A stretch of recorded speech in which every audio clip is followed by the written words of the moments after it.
Hello friends, you're with the Lonesome Gamer, and I'm playing Genesis. And after 4 videos, we made it now to turn 2, but the last one had already definitely a higher pace. So I think maybe we can do turn 2 in 2 videos, because there are some new things I want to show you. But from then on, we might even maybe be possible to do each turn in a single video. We'll find out about that. So yeah, it's now, well, that's not quite correct, I guess. It should be 1650 to 1600. Each turn takes 50 years. So first thing that happens is the succession phase here. And that means every king on the board dies. Okay. And then we'll bring the following king into play. Except for the minor kingdoms. If a king dies there is no follower that comes into play there. The new kings come into play when the minor kingdoms are activated. And so the same thing with the barbarians. So when we are following this order here, so that means now that the historical order, that means that now the kings with this small 2 here on the left showed up. And compared to the first round, the quality of the leaders dropped significantly.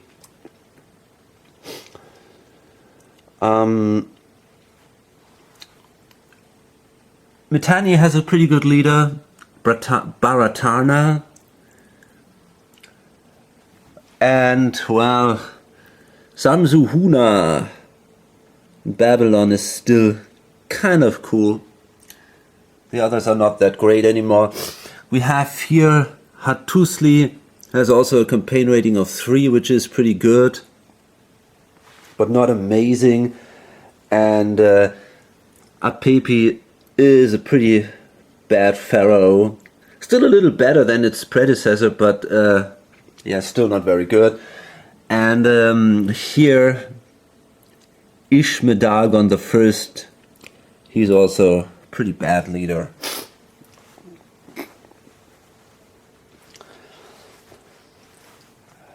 Then we come to the initiative phase. So the player with the king with the highest campaign rating decides now who goes first. In this case we had a tie between the Hittite, the Mitanni and the Babylonians, so we had to roll. The Hittites won, but they wanted to go last in this case, so that means Babylonia is the first player. We've placed our activation markers again here in this play order. And yeah, then we move on to the wealth phase. And we collect the income here. And again, now we follow this player order here. So we start with Babylon. And well, they simply get the income that their starting cities generate. So home kingdom income is in this case 14, and nothing else. Egypt. Now they have lost these 2 cities here with an income of 5. So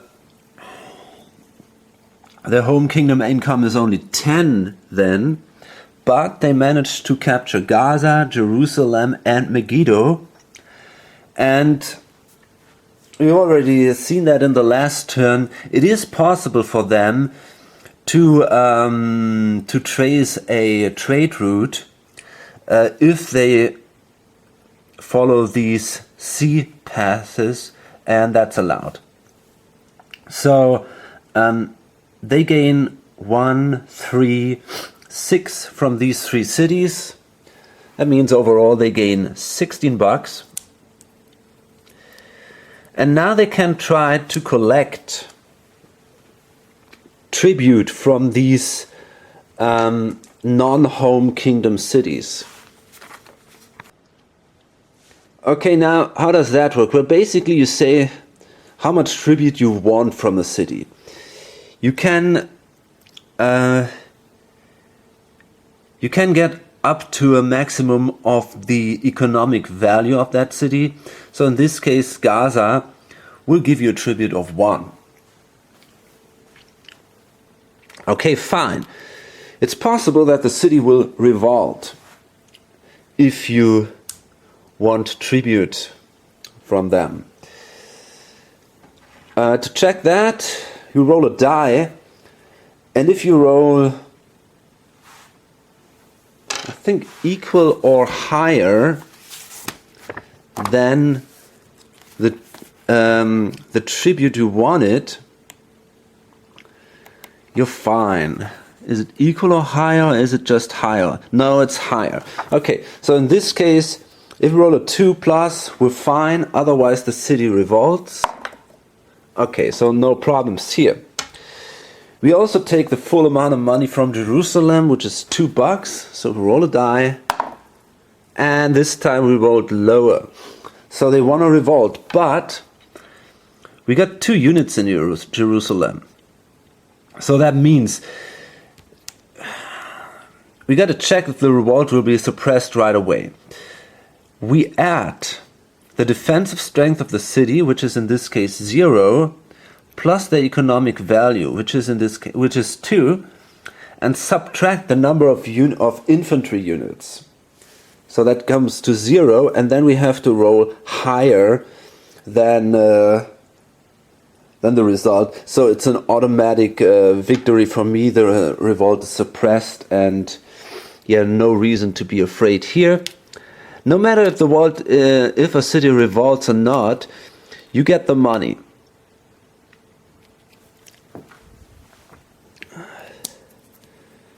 Okay.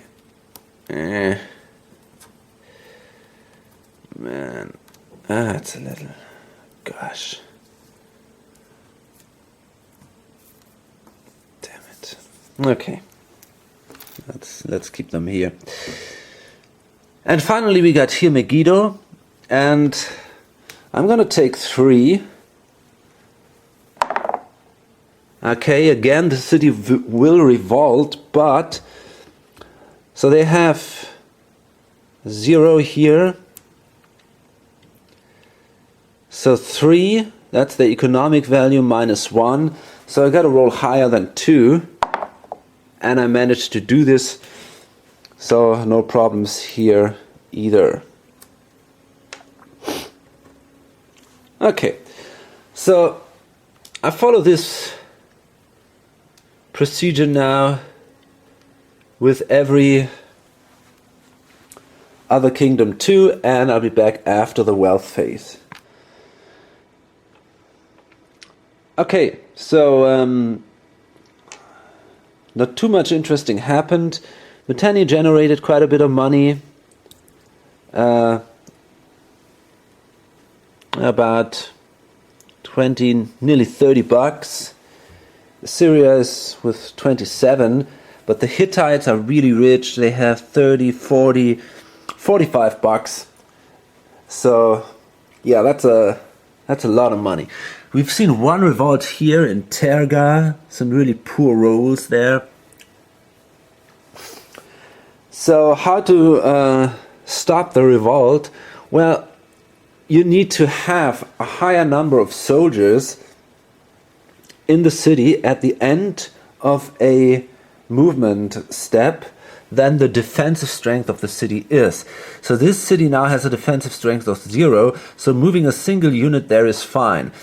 There is already a unit, but that doesn't count, because now that the city is in revolt, that revolt marker is placed on top of that unit, so that means that unit is kind of captured in there. It cannot move, it cannot do anything, it doesn't count against this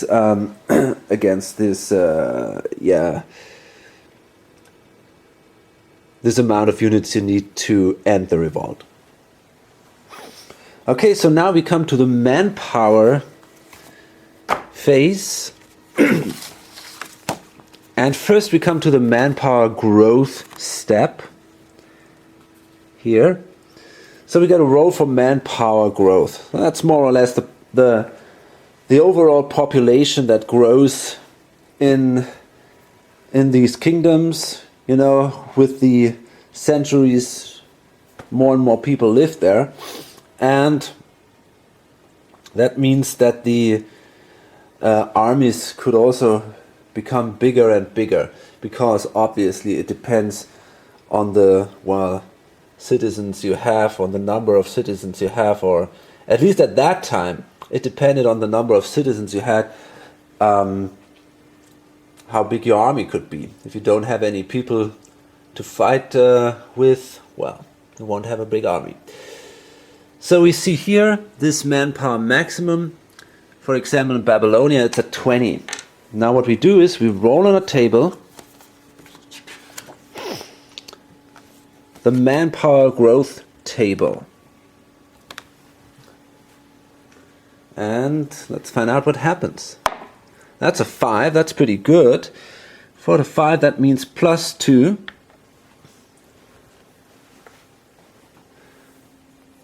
So that's 22.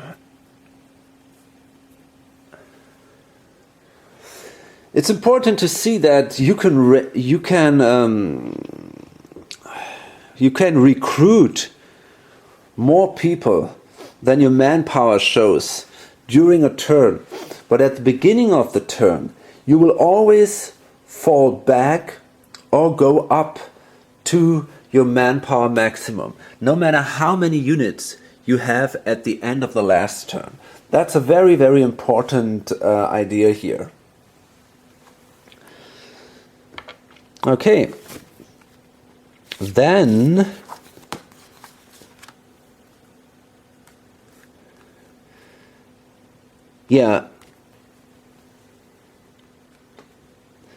if we have excess and infantry, so if we have now more infantry than we had manpower, we had to remove these surplus infantry units. But of course Babylon is in a pretty bad shape, though, so they don't have that. And if we had chariots, we had to pay now $3 for each chariot to maintain it. But nobody has any chariots, so no problems here. And now we can raise the units. So we can bring now our infantry to this manpower maximum. So we already have here 8 units. And that's basically it. Yeah. So that means we got a manpower maximum of 22 minus 8 is then 14. So we gain 14 new infantry units.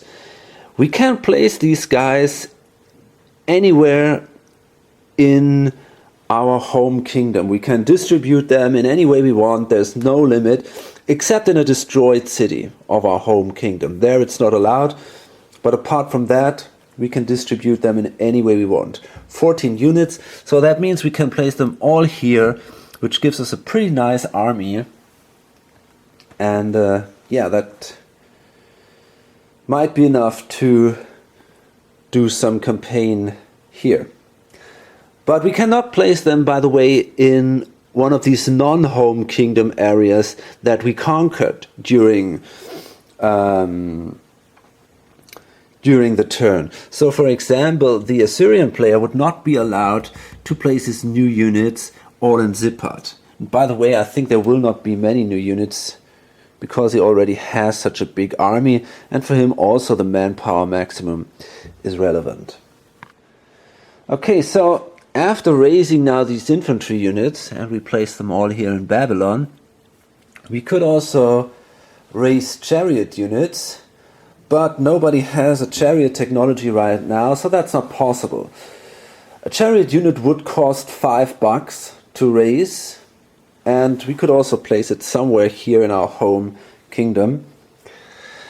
And finally, after all that, we can convert infantry units into peasant units. You know, you remember you need these peasant units for constructing things. And we did this now. I actually converted one single infantry unit, and you can convert them into 2 peasant units. So we could now, for example, strengthen the walls of Babylon. Or if we now capture one of these already destroyed cities here, we can rebuild the defenses, which can be pretty useful.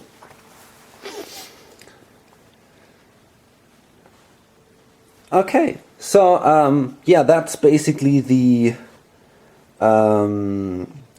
manpower phase, and we're gonna do this now also with all the other empires and be back afterward.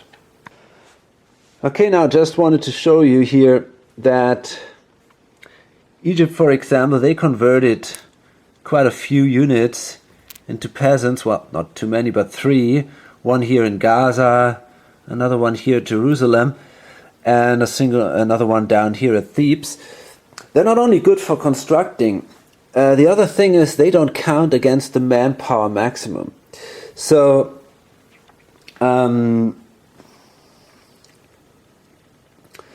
if you control a big empire, you need, in some cities, you need peasants to control these cities, because otherwise you simply don't get any new soldiers during this manpower phase. Okay, your manpower maximum will grow with time, but still, I think it makes a lot of sense. For example, in these cities which are not that strong, which have a low city defense and a low income, so revolts are not too dangerous there, you can easily control them with peasants. Okay, so it's the end of the wealth phase. Assyria, with this massive army here, they've actually lost 7 units, and they took them from their home area here, from Nineveh, because, well, obviously there is no conflict with Mitanni here, and also here at Samarra, they're hoping that Elam will not be activated too soon. Then they've converted here an infantry unit into 2 peasant units, so they will be able to rebuild the walls of Samarra, so maybe even a defense against the Elam people will then be possible in a few, after an activation or so. Okay, so Mitanni only got 2 units.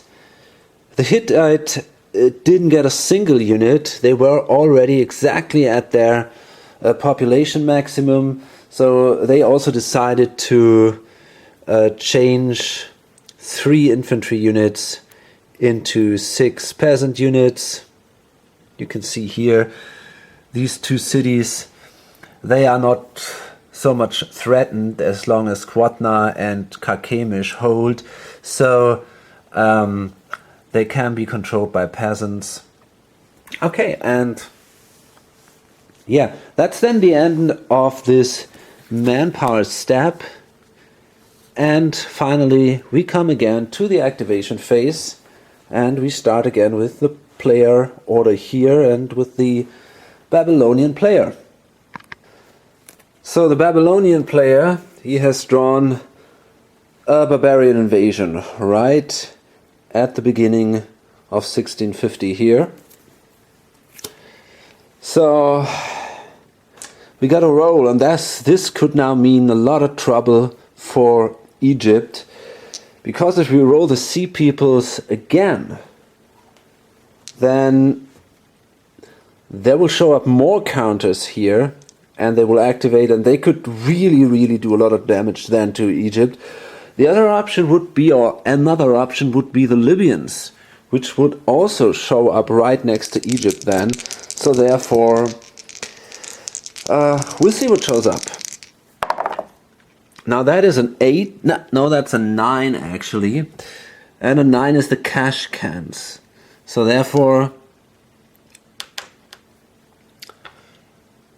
the Libyans were the Egypt were kind of lucky here. Now we get a king and 1d6 infantry. And these guys are not too dangerous, and they start up here and probably will only take out one of these cities here. We'll see about that. So the Kashkas were not successful at all. They managed to do 1 damage here, Zapinuva, and they lost also a unit and had to regroup, and they hadn't had enough movement points to do a second attack, so therefore that was not very impressive.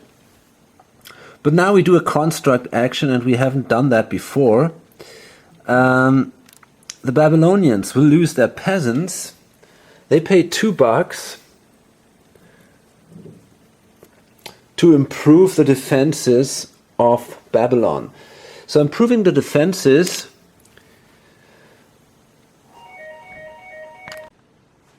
okay, that was the bell at the door. Yeah, so here we have now exactly, you can pay 2 for each level of defense you want to improve. So you could improve the defense here to 2 to the basic strength. That would cost then 4, and then you can improve it even 1 level above. So if you want to bring this to its full defense, you can pay $6 and then place a +1 defense marker there. That is one of these that shows the strengthened walls here. And yeah, so in this case he's going to pay $2. And you can do this with a single action. You can improve as many levels of defense as you want, and all you need is a peasant or a slave unit in that space. So he has paid its $2 or his $2, and that was his minor action. And now I'm actually thinking about attacking Susa, not so much attacking this big army here, but maybe more of attacking Susa, and then from there try to grab all these cities.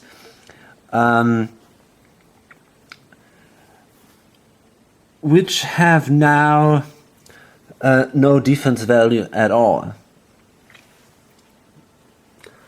I'm just not, I think I will use my king to do this. This would leave to this army the way to Kish, so they could attack here, but I'm not sure if they really want to do that. It's hard to tell. So another thing I haven't shown you yet is, if you move the king alone, it costs you only a single movement point to get basically anywhere on the board, except if it's blocked by some enemy forces. So Samsu Huna was very lucky. He has 9 movement points available. So he can move now with 1 movement point here to Lagash, and there he grabs now his forces, and now it costs him the usual movement points. So it's 2 for picking up the forces, 3, 4, 5, 6 for attacking Susa. So he's down at 3, and let's see the battle here. Susa has 4 defense strength. I have 8, so that gives me a basic shift of 2. Yep. Plus 2 for this king. So it's 4 shift. Let's see what we roll. That sucks. So the defender has 4. I have only a 1. That's pretty bad. Shit.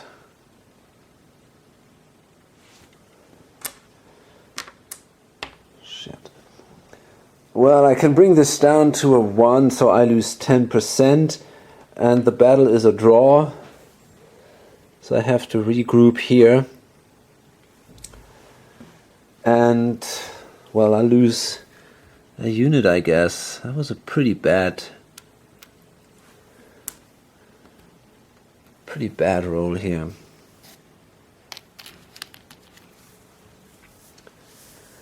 Well, I got 2 movement points left. I think I'll give it another shot. Well, actually I got 3 movement points left.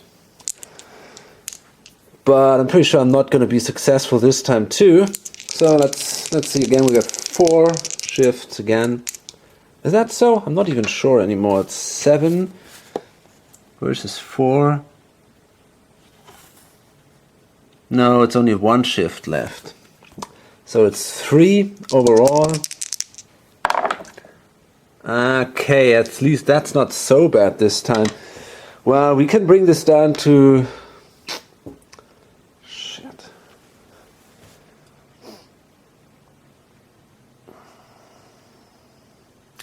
Yeah, I really want to try to grab that city, so I think I'll bring it down to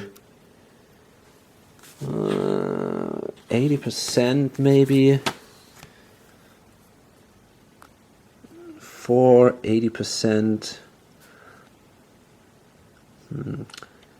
Okay, 70%. So they would lose then 3. It's really unlucky that I cannot go up to 90%. Okay, so they lose 3, so they still have 1 defense left. And I lose 50%. So I lose 4 units, which is pretty painful. But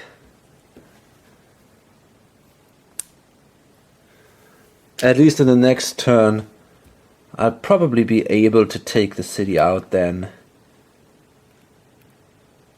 That wasn't exactly great. Okay, the Babylons cannot hire any troops, simply because they don't control a non-home kingdom city. They have to take out one of these other cities before they can hire troops. So that's the end of the turn, I guess. So the Egyptian player wasn't too successful. He did an attack here on Tanis, which is controlled by the Sea People, and wasn't too great. He just managed to kill 1 unit there, and he lost himself, I don't know, I think also 1 unit or so. But the movement roll of these forces was not too successful, so he could only do a single attack here. And they wanted to first take these suckers out before they attack here with the Pharaoh's forces, I guess.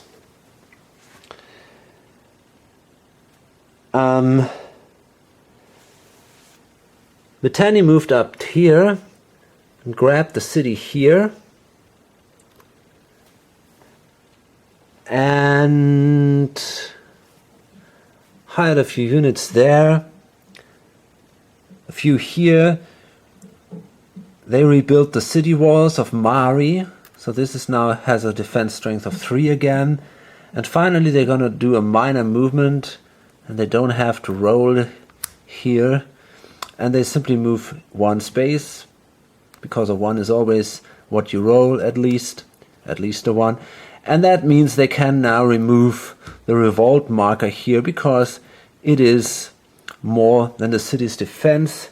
They have now a soldier there, and the city's defense was at 0, so this marker is removed. The revolt is over. Okay, and that's pretty much it. They did their 2 minor actions, a move, a construction, they hired, and they did their major action up there. And by the way, they've drawn this Astarte card, which is pretty bad because they had to pay for each home city without a monument $1, so that did cost them $6. That wasn't great at all. Okay, next is Assyria. Now what are they gonna do? It's really hard to tell. I mean, here is the stalemate, and well, actually it's not that hard to tell. What they absolutely can do is they're now gonna play their chariot card. So the player immediately adjusts his chariot level, technology level, equal to the number of chariot cards played in the game thus far. All other players adjust their chariot technology level in like manner during the chariot technology segment. So this chariot technology segment is at the very end of a whole turn. So they play this card now. That means during the whole second turn they have this advantage. And this brings now their chariot level up to 1. Okay. The card is removed from play. Overall there are 3 of these cards in the deck, so now there are 2 more cards in the deck. And now the Assyrian player can raise chariots. And that's pretty expensive. He's going to do it anyway. He's going to raise 2 chariots. That costs him $20. That's extremely expensive. But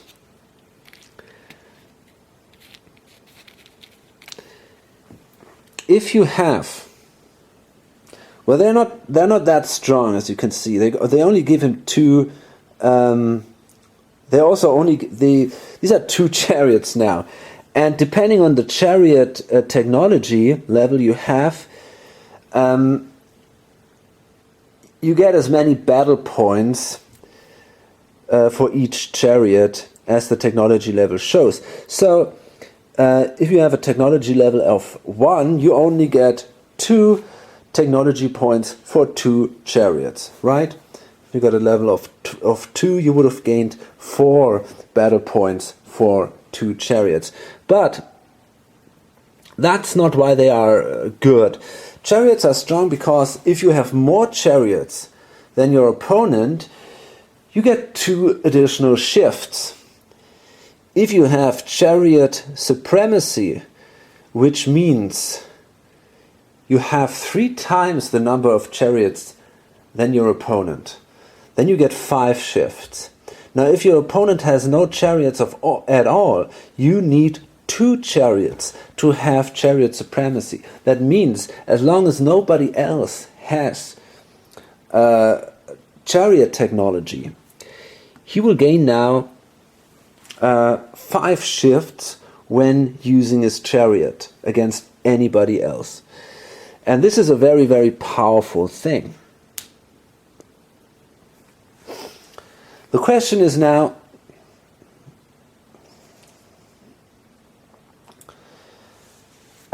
when can he use chariots and when is he not allowed to do this? Well, basically you can use chariots if you're not attacking a city, or if you're not fighting in a mountain space.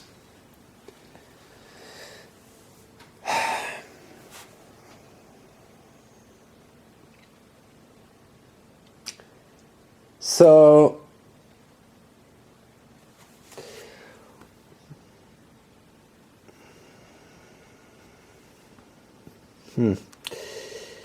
yeah, I'm thinking about leaving my chariots in Zippard, because then if the other guy attacks,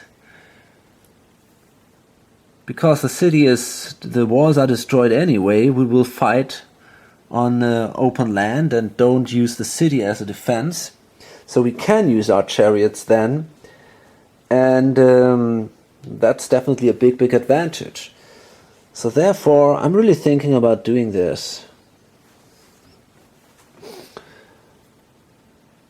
I could also try to move down here, and if the other guys try an interception, it's hard to tell.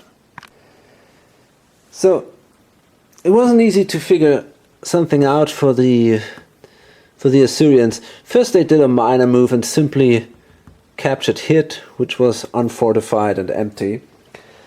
I don't want to sit around here simply protecting Zipat. So what I'm going to do instead is I'm going to try to move with the king down here and then maybe to attack Kish. An interception on this transit space here would be pretty suicidal for the Babylonians because of my new chariot forces now. An attack on Babylon doesn't help me that much because my chariot forces don't work if I attack a city. But sitting here gives me first the option to grab all these minor cities here in the following move, and it also forces the Babylonian forces kind of go to Nippur and to defend these two cities here. So we'll see what happens. I think it's a good idea to do that. Let's roll a die here. And that is pretty good because we don't have such a high campaign rating with this king here. So he uses a single point that he must use for moving alone to go here. That's a 1. And then he actually moves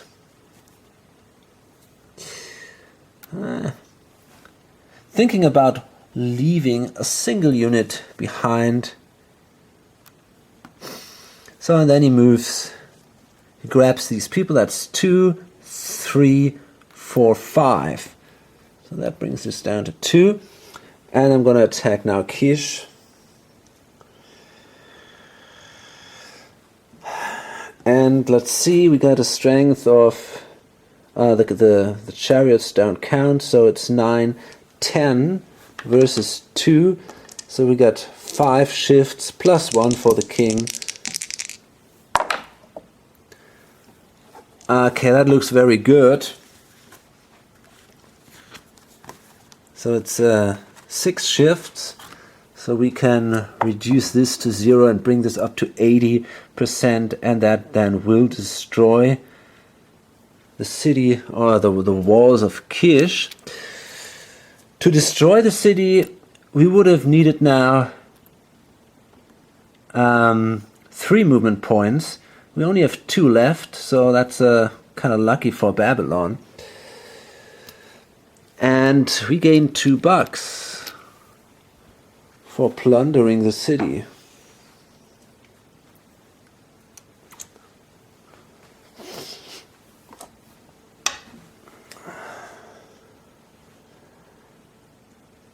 So it's now the Hittite, and they have a pretty cool card.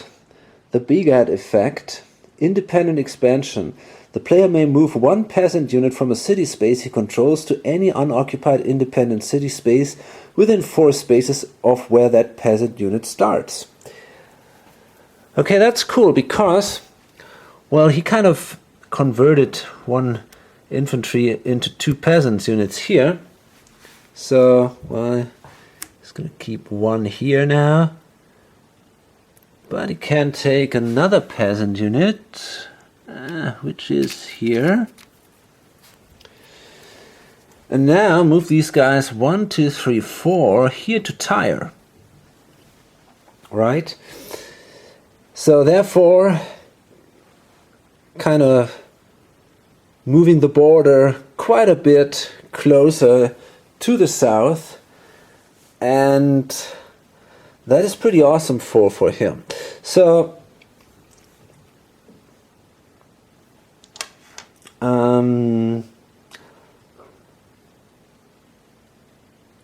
yeah, then he might actually consider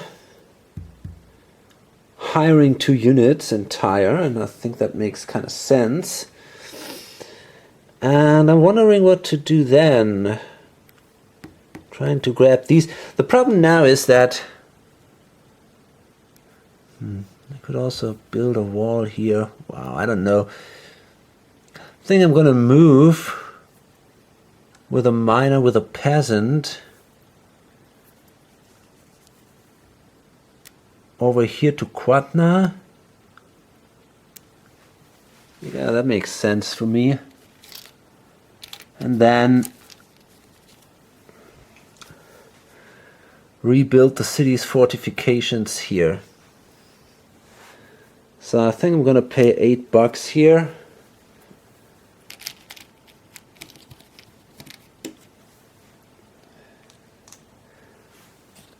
And that allows then me to place this +1 marker here in Quatna. So the city has now a defense of 4, which is pretty cool. Because I don't have such a big army anymore, simply because, well, all my units are already somewhere here on the board. But now I can take maybe 3 of these 5 units here, and maybe I can hire 2 more there. And then move down here to Zumor, Byblos, Zidon. Yeah, I think that's what I want to do. I'm going to hire 2 here and maybe 2 more. So 2 in Quatna, 2 in Kadesh. So that should give me then some nice little army here for my campaign into these 3 cities here.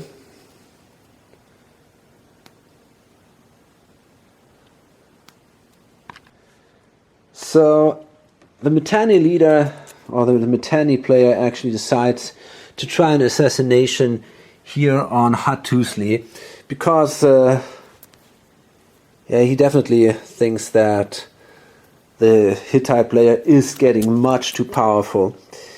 So he plays that card, and if he rolls higher than a 3, the king is killed. Otherwise, the Hittite get the card. Well, it's a risky game, but we want to stop these guys. Oh shit. Yeah, that's not good. So now the Hittites get this assassination card, and they can do now the major move and try to move down there with their king, pick up these guys from the army into this army, and then we'll see what happens. Okay, not sure if you've seen that yet. The Hittite, they managed to get Zumur, but then they didn't quite manage to get Byblos. Maybe in the next turn, or pretty sure in the next turn. The Mitanni player, he started to move here into the north,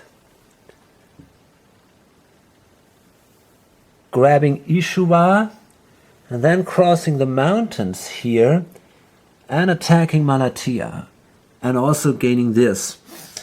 And the Hittites decided, hey, this is getting a little dangerous here. We better kill Baratana. And they used their assassination cards that the Mitanni played on them in the last turn, and they also failed. So now it's back with the Mitanni player, and I'm pretty sure we're going to see some tough decisions here. It's going to be very, very hard for the Hittite player to bring forces back, defense forces back here. So if the Mitanni want to attack, let's say Amkuva, and maybe even Hattusa, it might be possible for them.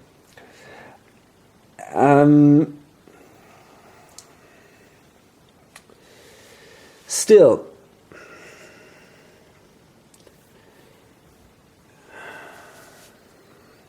it's a big risk to piss off your mighty neighbor, right? I mean, they still control all these powerful cities. They have a massive income. So, but then again, lots of their manpower is used to control these cities. So it's going to be hard for them to gain a big army to defend their home areas. Therefore, I'm actually thinking about doing this. But then again, I only have a, pretty small force here. Right there, there are now only, how many? 6 units, right? And that's not too much. And that's probably not going to be enough to attack Hattusa. On the other hand, I have a mighty king. Hard to tell. Really not. That's really an interesting decision. Now we will see how Hattusli will react to that threat. His tactical rating is pretty low. He's got a good campaign rating though.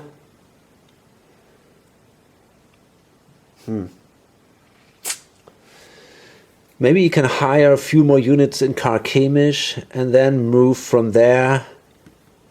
Move his king here. Grab, I don't know,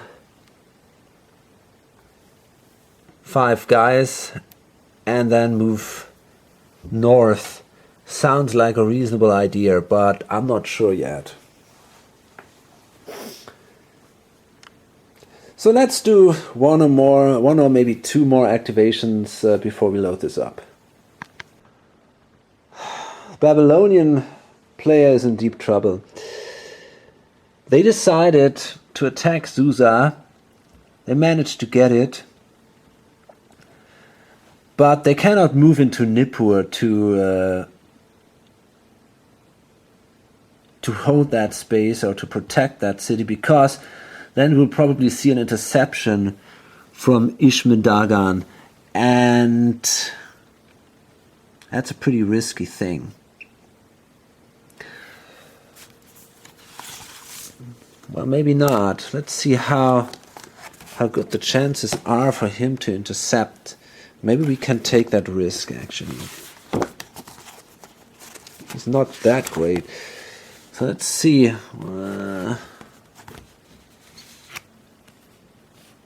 Intercepting King's tactical rating is only a 1. So we have a chance. Maybe we can make it into the city. I think I'm going to go for that.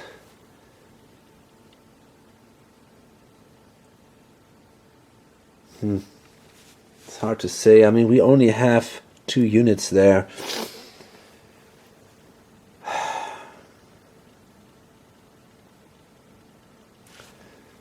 City has that. Well, we could try it. I think I'm going to try it. I think I'm going to move here instead.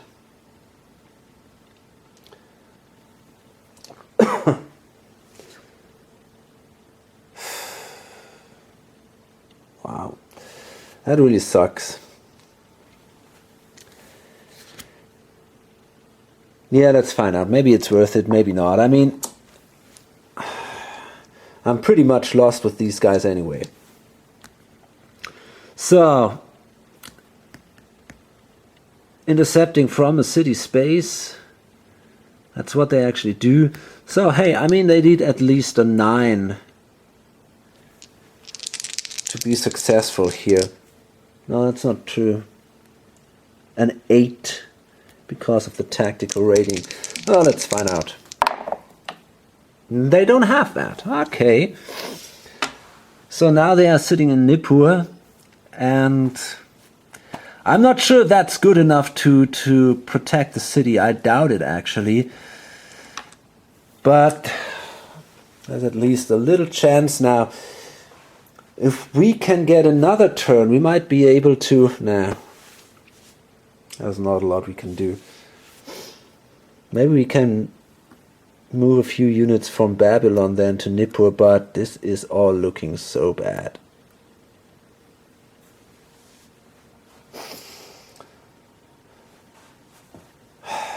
Well,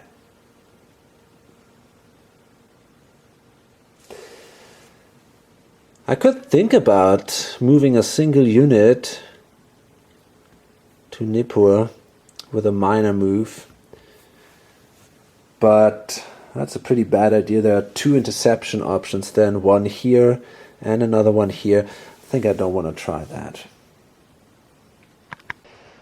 Okay, and it's the Assyrian player, and wow, he's hiring now 2 more units in Kish, and rolls a die and we see what happens. Okay, that's Maybe a lucky thing for the Babylonian guy, it's only a 4.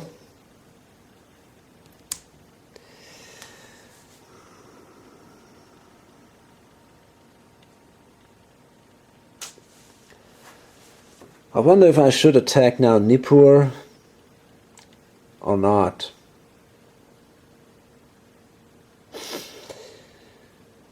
I could also simply destroy Kish, right? I mean, yeah, I think that's the best I can do. I'm going to destroy Kish. This is really painful for the Babylonian player, because rebuilding a city costs you actually quite a bit of money. Oh shit, where are the markers? Here we go. Yeah. Okay, so here we got that. Ah, come on. City destroyed marker. And I'm gonna place that now here, and it cost us 3 movement points to destroy the city because of the economic value of 3. So we got a single point left. But that's not too valuable for me now. So I'm simply going to stay here with my army, and then threatening to move further down, maybe even destroying more cities. And it's not looking that good for the Babylonian player. It's going to cost him $5 to rebuild the city. And, well, we'll see what happens. So, I think I'm going to load this up now. Pretty bad perspective for Babylon. We also might see an interesting conflict here between the Hittites and Mitanni. Find out what if the Egypt managed to drive the sea peoples out of their homeland.